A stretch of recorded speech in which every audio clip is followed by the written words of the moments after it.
ياسمين عبد العزيز تفاجئ جمهورها من جديد. تعاقدت الفنانة ياسمين عبد العزيز على بطولة مسلسل جديد للمنافسة به في السباق الرمضاني 2026.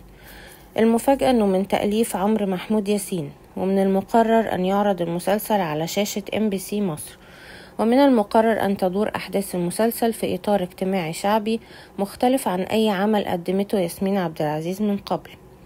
من جانب آخر، تواصل ياسمين عبد العزيز تصوير مشاهدها من فيلمها الجديد زوجة رجل مش مهم، والذي يشاركها بطولته الفنان أكرم حسني، وتدور أحداث الفيلم في إطار اجتماعي كوميدي، حيث يجسد ياسمين عبد العزيز وأكرم حسني دور زوجان يتعرضان للكثير من المواقف الطريفة. كانت آخر أعمال ياسمين عبد العزيز مسلسل وتقابل حبيب، الذي نفست به في السباق الرمضاني الماضي وحققت نجاح كبير من خلاله.